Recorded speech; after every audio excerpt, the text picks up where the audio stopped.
Crossing the United States to his native South Africa, Nolan continues to push barriers and inspire people to inspire themselves. And you could be next. Join Nolan's 7-day online groundbreaking program called Obstacles Make Me Stronger, aimed at teaching you how to overcome any obstacles you may face, break barriers, be innovative, and take control of your life. For more information, check out Obstacles Make Me Stronger, now on Udemy.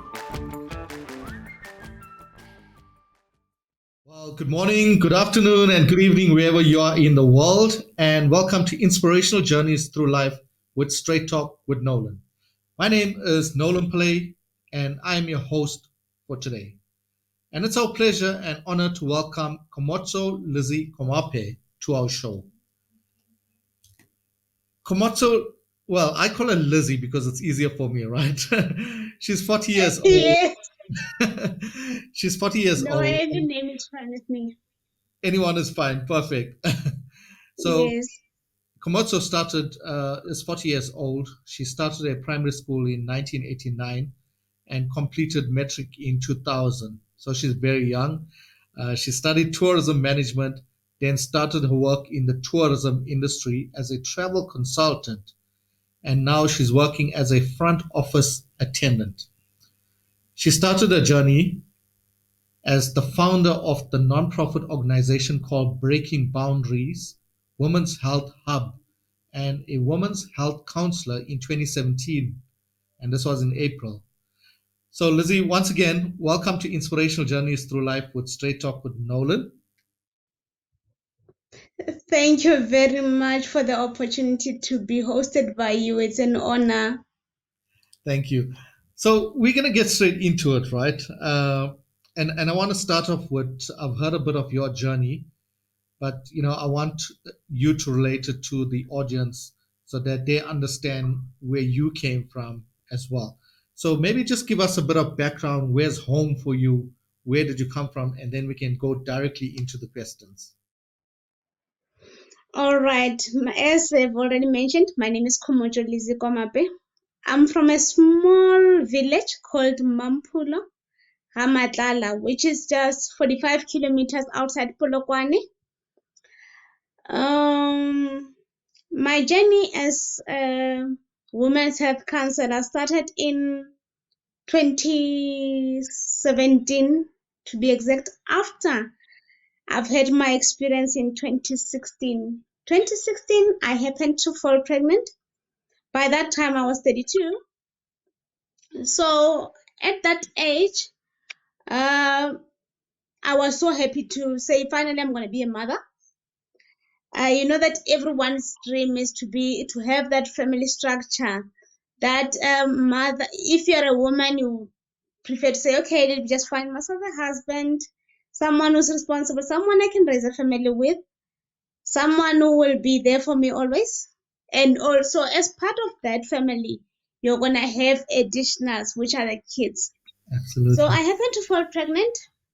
Unfortunately, just a few days after I've tested for my pregnancy, I found out that I started bleeding. When I was bleeding, I called my sister to say, you know what, I've just had a pregnancy test and I'm pregnant. Now I've started spotting. So how about you come and take me to the hospital? I was on shift then, I was at work. She took me to the hospital. Unfortunately, when they did a scan, when I got to the hospital, the doctor couldn't see my uterus. The doctor couldn't see my fallopian tubes. She couldn't see my ovaries. So after discovering that, she called another doctor to say, you know what, I've never seen something like this. Can you please come and assist me? What could this be? The second doctor also came. She also didn't know what was happening with me. They decided to admit me overnight. The following day, one of the doctors, I believe he was the head of the department, he also took me for a scan. He was surprised to see that there's a big mass in my stomach, but they failed to see the uterus, they failed to see the tubes, they can't see anything. But when they test my urine, they could see that I'm pregnant. Okay, that's fine. They said, no, let's do. I was discharged and then later transferred to another hospital, whereby the doctor there told me that, you know what, this is what we call a fibroid. Now remember, it's something very new to me. I've never heard of this word fibroid. For starters, doctor, what is a fibroid? No, it's a growth which is now, I'm not sure whether it's outside the uterus or it's right inside the uterus, but now it's going to share space with your child.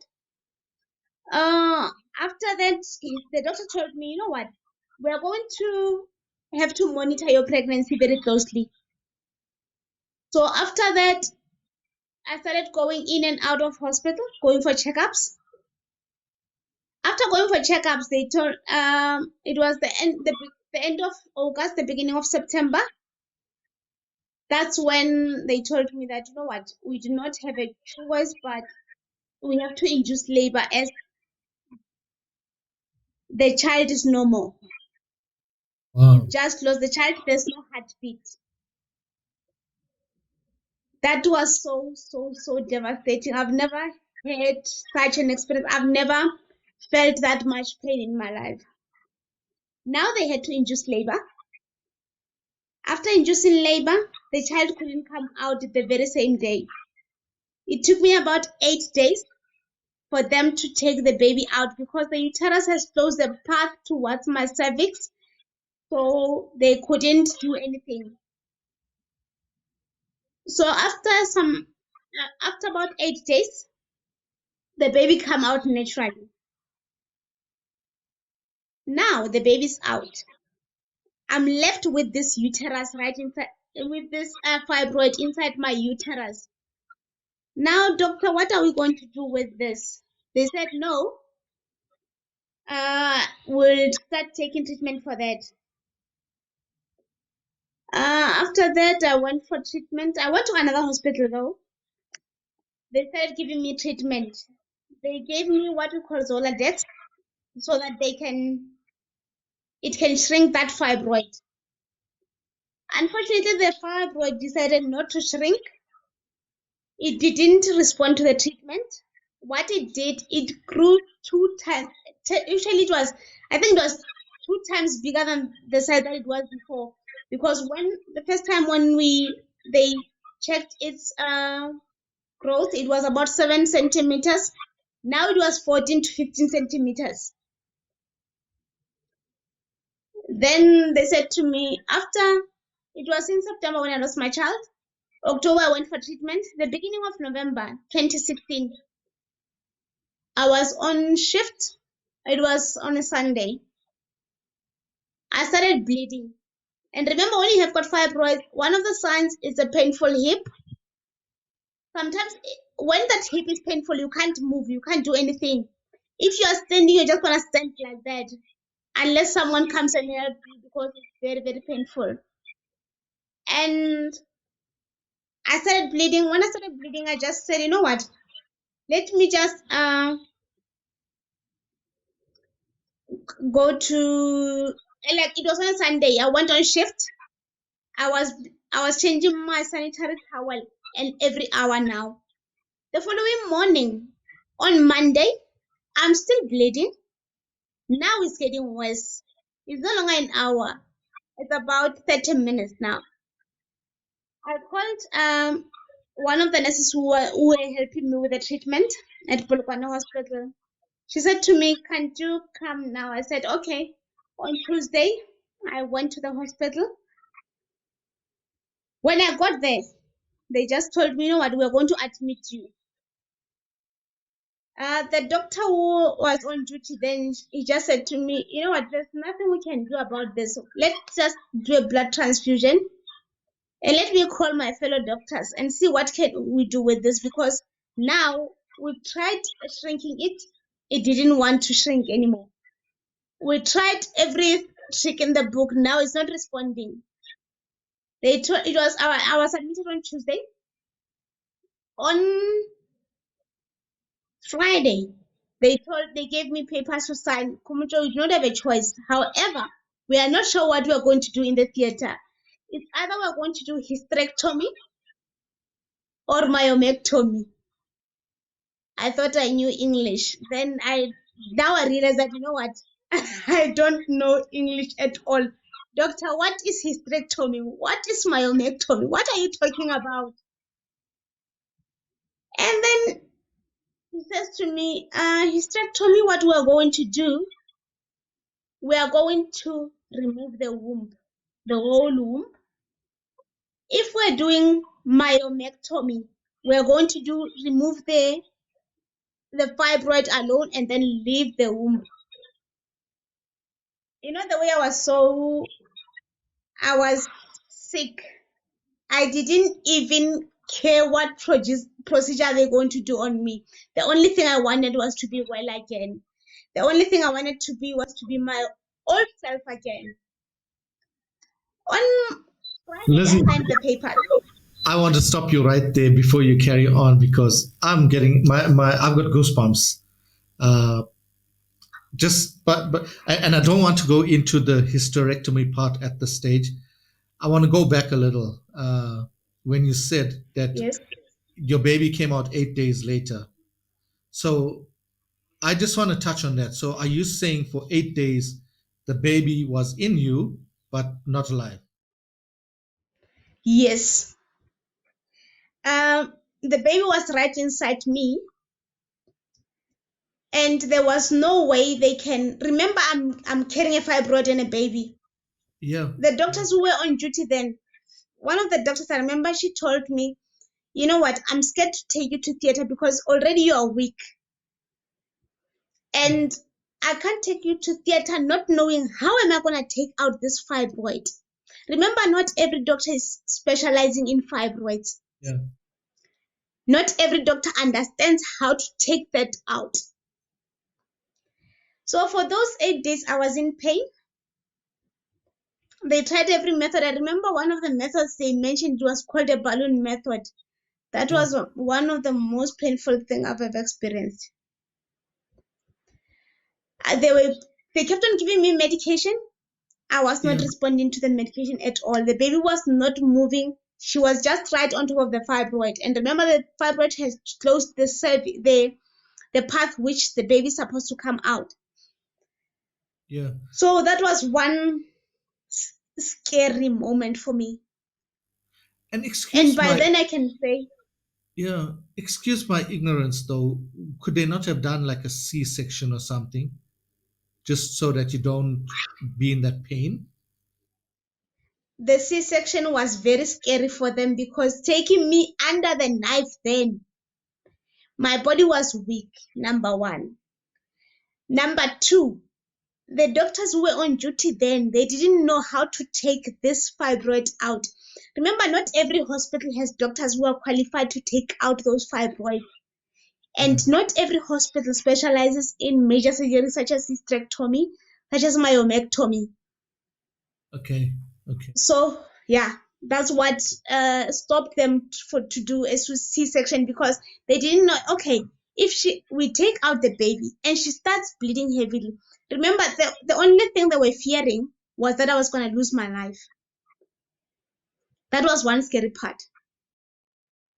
I can imagine, and especially being at that young age as well, it would have been so terrifying for you. I'm grateful that you are here to share your story with us, and I'm sure a lot of other people are grateful that you are sharing with us today.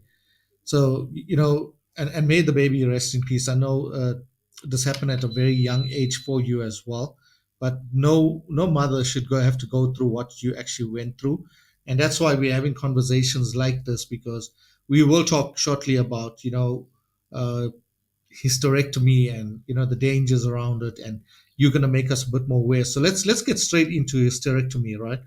What is it really in layman's terms? I don't want to, there's a lot of the audience, they don't understand these technical information. So what would it be in Yes. simple words? Okay, hysterectomy in simple English is removal of the womb. They are taking out the uterus. So meaning you are no longer going to be able to carry a child. And on the other part, as a woman, you're no longer going to see your periods. Sure. So that's a big decision, right, that you had to make, because you are young, for one. You want to be a mother. You still want to have your own child as well. But now, when they when they remove your uterus, then it means you can't have a child. How did you feel? And then, and what led you to the decision that, okay, your life is more important at this stage, you have to do it? Was there some kind of thoughts like that going through your mind? At that moment, the only thing I wanted, I can just say, going through that kind of emotions at once, going through what I went through, the situation which I was in, believe you me, sometimes it shifts your mind from reality, honestly speaking. Because what I wanted for myself was that, you know what, I want to get well, and I want to get well now. And on the other hand, I just said, as long as I'm no longer in pain, I will be fine. My doctor was very, very, very shocked for me to just take the decision like that. Now, when looking back at it, I could just say, maybe my mind was disconnected from reality, honestly speaking, because I just signed the papers. The only thing I wanted was for me to get well. Yeah. However, after doing the surgery, what was going on in my mind was that now I'm no longer going to have kids. Now, all that dream of me becoming a mother is totally closed. That door is totally closed. It's like when you've just put when you're building and you're putting a wall whereby there is a space for you to go out. It means all the chances are gone. Yeah. Now, how am I going to deal with this? At first, I don't want to lie to anyone. I was depressed.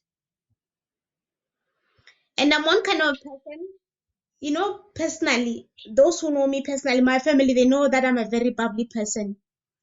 And I'm outspoken. And I can speak my mind. By then, believe you me, this personality of me being a happy person, always smiling, always talking to people, always enjoying educating, my personality was gone. My personality from 100 to a 0 in a split second. For some months, I was depressed. This bubbly self was gone. This me that I'm talking now was gone. And even, I can just say, everything was a play. I didn't know how to deal with it, but I just told myself that, you know what, I've went under what I can say is a trauma, but I'm going to stand up. And I'm going to fight to be my old self again. It's not easy though. It needs someone to be there for you. It needs, you need to surround yourself with positive people. People who are not going to say to you, now you are invalid because as a woman you can have kids. It needs people who will be there for you, who will be supportive towards what you're going through. Mm. I'm glad you found that tribe or that circle of friends that are positive and are willing to support you as well, because not a lot of people are there to support each other as well. So I'm glad you really found that. And I'm sure the healing process, apart from the healing process, just to go through this alone, you made the decision. And from what I hear in your voice, that bubbly personality that was there before is back, right? Because you've done a lot of healing within yourself as a person, from a mindset point of view, from what you actually went through, because it was no easy decision. How long did it really take in total for you to heal through this whole process? And the whole process meaning from the time they removed your uterus, to you healing within yourself and getting back to who you are as a person. Honestly speaking, it takes time. And you need to be patient with yourself. The physical part, after undergoing the surgery, It takes about 6 weeks. Then you go for a checkup. After going for that checkup, then the doctor can say, now you're totally healed. You are good to go back on. You can just have your normal life, be sexually active again. That's the easiest part. But the emotional part is very, very, very strenuous. Because remember, now it's been 6 years and 6 months since I've done my hysterectomy. And it's been 6 years and about 10 months. 6 years and about 8 months after I lost my child. But believe you me, I still mourn my child up until today. There's one day which will just trigger that, you know what, especially if you see children around his age or her age, that when they would remind you that, oh, my baby would be going to school by now. My baby by now, we will be having normal conversations, such things. But you just tell yourself that, you know what, though she passed, I just need to move on. I know that my baby wouldn't want to have a mom who's always sad, a mom who's depressed. She wouldn't want that. She would love to see her mom, the best mom that she can be. Yeah. So it's a very touchy subject, that one. And Healing takes time. Healing takes time, and you need to be patient with yourself. And especially within our communities, whereby, remember, the communities which we come from is where they expect you as a woman to get married, have kids, and all that. And especially when you're dating someone, they'll just say, "Hi, you've been dating this person for a very long time, and then where's the child? What is happening with you?" So it's one of those things that triggers all those memories to come back. But as soon as you tell yourself that, you know what, I know where I come from, I know my path, this is not going to hinder my progress in healing, I'm just going to be fine, then everything is going to be it's going to be well. True. And one should move away, to the audience listening as well. We know society and the community can put a lot of pressure on a person, be it whatever you're going through. Society always likes to play some role in it. And sometimes they don't understand where the person has come from. They don't understand the person's situation. And that's why we're going to speak shortly about what Lizzy is actually doing to encourage the community and to make this a topic that people can talk about. Because I know with cultures, even in my culture, Lizzy, as well, people don't like to talk about the realities of life. These are real life situations that we have to talk about. The more we keep it within ourselves, the more it's going to allow us to get into depression, etc. And it's not healthy for our bodies as well. I know with the surgery, it would have done some changes as well, right? What type of changes did it bring about to you? The changes, the physical part is that now I have a scar, which always reminds me where I come from, which always reminds me what I went through. That's number one. And the number one rule towards that is to accept yourself and love your body as it changes. Number two, people are now talking about, you know what, now I'm doing my groceries. I'm no longer going to that aisle where there are pets and all that. I even forgot how much is the price for pets. So it's one of the things which is very weird at the beginning, because as a woman, when you do your groceries at the end of the month, you know that, okay, fine, I'm also gonna get my sanitary towels then. But now, me passing the aisle of that sanitary pad aisle, I was like, okay. The first few months were a bit tough for me, but now I'm used to it. I even forgot that there's something called sanitary pads. Yeah. And the changes which they bring is that you have to tell yourself that, you know what, now I have to adjust. This is me. I need to accept me. I need to accept what I'm going through now. Because if you don't accept that, you know what, you can't have children. If you can't accept that this is changing on my body. Remember, the first few weeks after I've done the surgery, I was so scared to even look at myself, my body. I always prefer, like, it was one traumatic experience for me to look at my own body, but now I'm confident with it. I'm fine with it, and I've accepted that. And also changes mentally. It changes the way you think, Yeah. because it takes you from that normal mindset to say, oh, okay, even if I don't have kids, I'm still alive and I still have a purpose to serve, and I still have people who need me around. So it's better for me to think positively. It's better for me to not undermine myself. It's better for me to love and accept myself the way I am, because for you to be accepted by others, you need to accept yourself first.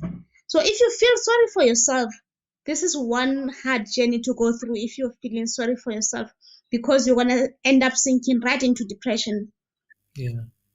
That's so well said, because you know, a lot of people, no matter what they go through, whatever type of surgery, etc., a lot of people tend to get stuck into this mindset of victim or self-pity.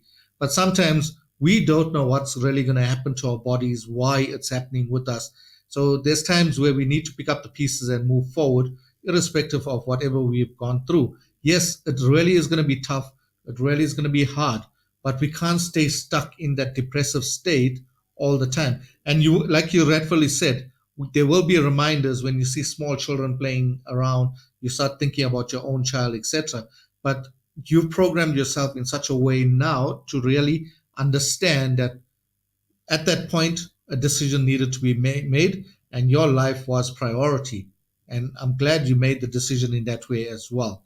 So, and we spoke a lot about it. You mentioned at one part as well that it did affect your sex life as well, right? How did it change that? Because I'm sure a lot of people out there, and especially you know, the younger folk as well, need to be educated on this topic. What were some of the changes? Yes. Uh, at first, remember, I'm not comfortable with my body. I was not comfortable with my body. But honestly speaking, after hysterectomy, especially if you are suffering from fibroids, especially if you are suffering from there are a lot of gynecological issues which can cause discomfort when having sex. So after hysterectomy, what I can guarantee you, some people, they always say you are gonna be cold when it comes to sex. You're not going to enjoy it anymore. It's gonna be painful. It's gonna be.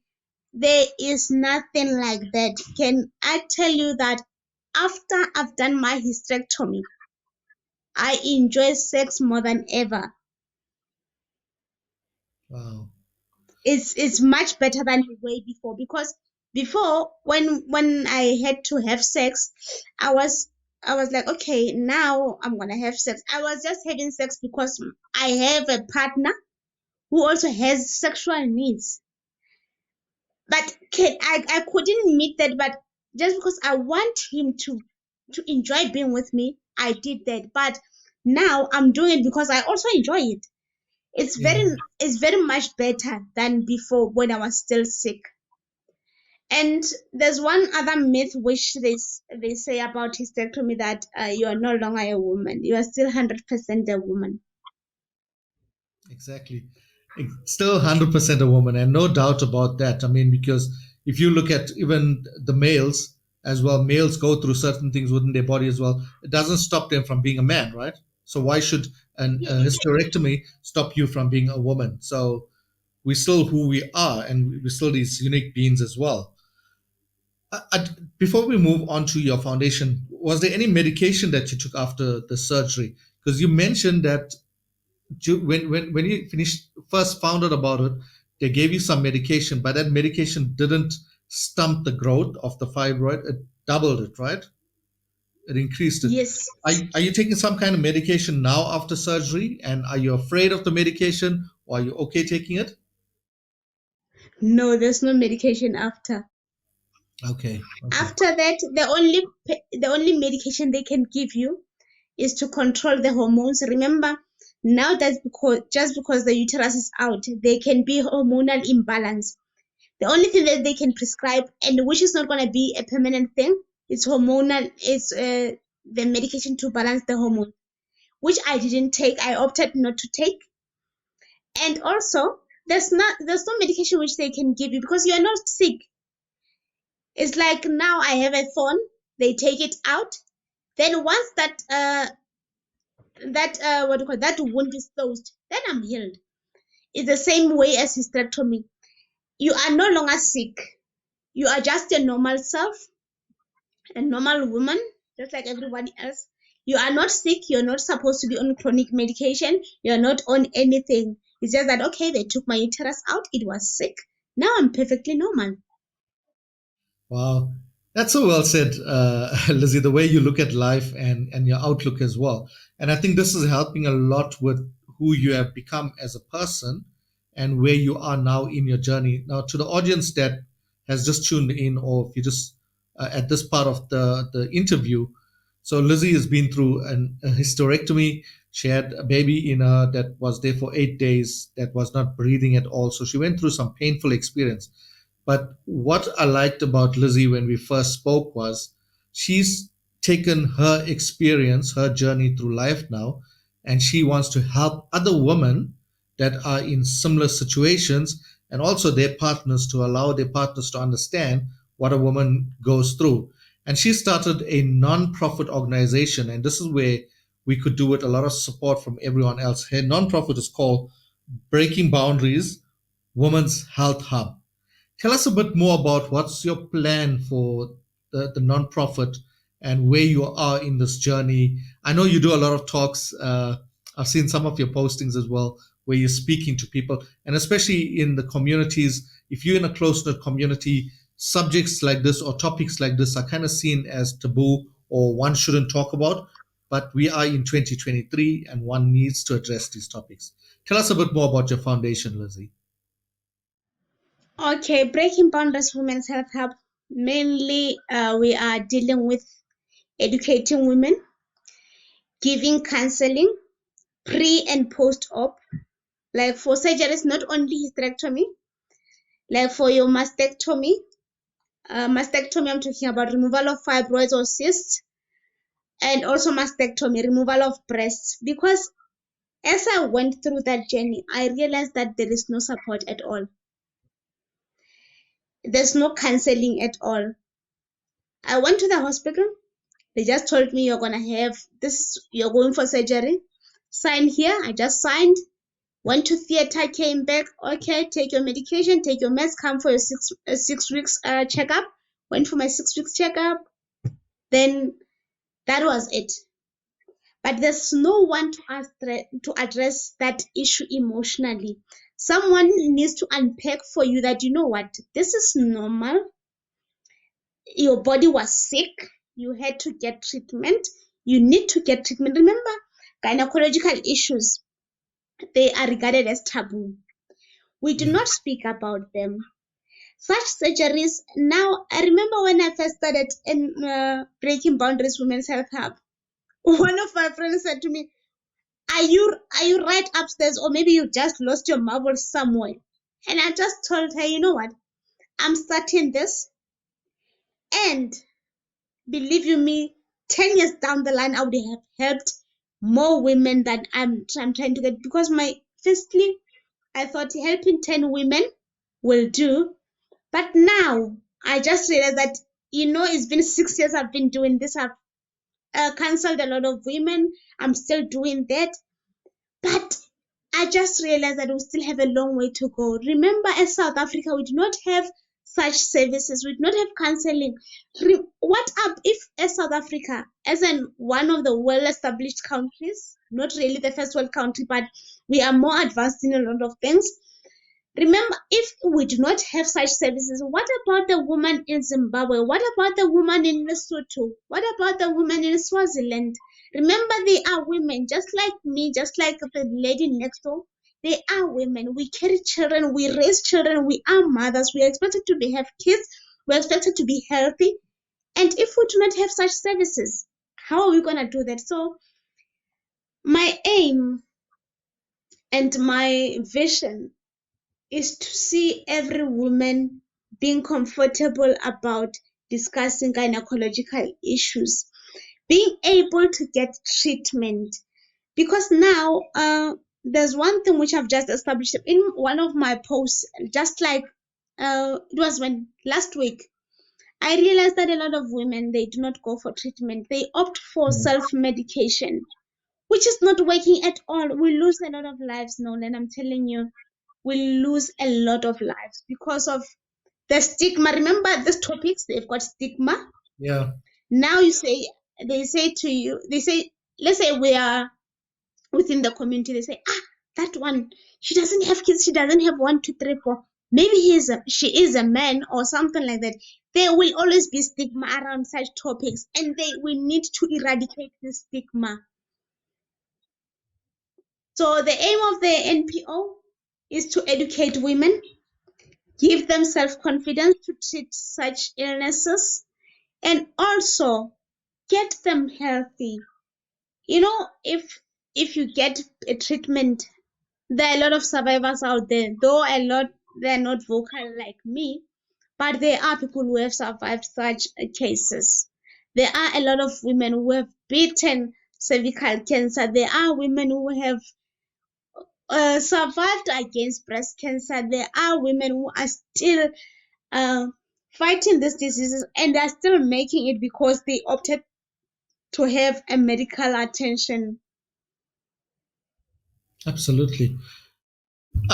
Firstly, congratulations on the work that you're doing as a survivor yourself, having been through all of this as well. You're now thinking about other humans, and even if you touch one life, it's still one life. And to people that are going to listen to this podcast, especially if you are from communities, etc., you need to get rid of this notion that you should be following what everyone says and how people judge you, etc. There's certain times in your life where you are going to be alone in a situation, and you need to make that decision for your body, no one else's body. No one else is going to live the journey after that. And if you look at Lizzie's experience, she made that decision because she valued her life at the time. And from there, she's decided that, okay, she's gone through it. She's recovering, she's healing from it as well. But now she's also sharing the word with as many people as possible to help them as well. So it's all about support pre and post any operation. She's offering counseling as well. And the main message I got from you there, Lizzie, is you want people to be comfortable in their bodies. All right. That's Exactly. because a lot of people that are not comfortable in their bodies currently, they tend to do the wrong things, take the wrong medication, go on the wrong diets, etc., whatever it may be. But people need to learn to be comfortable in their own skin, in their own bodies. So, Lizzie, thank you so much for inspiring us today. We're so grateful and thankful that you are here to share your story with us. Any last words that you want to share with the audience? And how can they contact you? How can they get involved with your nonprofit? My last word is that women, you need to love yourself. It all starts with loving yourself, accepting yourself. Before expecting someone to love and accept you, love and accept yourself the way you are, and respect yourself also. And you have only one life, and live it to the fullest. And what I can say to you is that even after there is life after hysterectomy. There is life after gynecological conditions. Remember, we are not only living for ourselves, but we are also giving a lot to our families. We are giving a lot to those who are close to us. They really need us. And for you to be there for them positively, you need to be happy first, and you need to love yourself first. And with regards to my nonprofit organization, I would also love to see the nonprofit growing, because we are now depending on sponsorships. I would love to see a lot of people sponsoring, because community work it needs a lot of funds. It needs people to plant in that seed. And for them to contact me, my number is 079 083 0244, or they can drop me an email on womenhealthhub@gmail.com. And also on Facebook, the page is Breaking Boundaries Women's Health Hub, whereby we share a lot of stories there. We educate each other, not only on hysterectomy, but on different gynecological conditions. We do share the stories regarding that. We do share the experiences. We do share the information. And please stay healthy. Take care of yourself. Just know that I love you. Thank you so much, Lizzy. Really appreciate that. And we will be sharing Lizzy's contact details at the end of the podcast as well. We'll have all the links to the Facebook page, also to her Gmail, which is womanshealthhub@gmail.com. And we'll share all of that information. So thank you for listening to our show today. Please don't forget to like and subscribe to our YouTube content. This content is going to be on YouTube. It's going to be on Apple Podcasts, Spotify, Anchor FM as well. Just look for the handle Straight Talk with Nolan and you'll find all our information. And it's important that you subscribe to it so that we can bring you more valuable content as we go forward. So thank you once again for listening to Inspirational Journeys Through Life with Straight Talk with Nolan. Thank you so much, Lizzy. Really appreciate your time. Thank you very much for hosting me, and I hope this episode will be an eye-opener to a lot of people. It will also educate a lot of women and also the gentlemen in their homes, the kings of the castles. Absolutely. No, it will. No doubt about that at all. Thank you so much.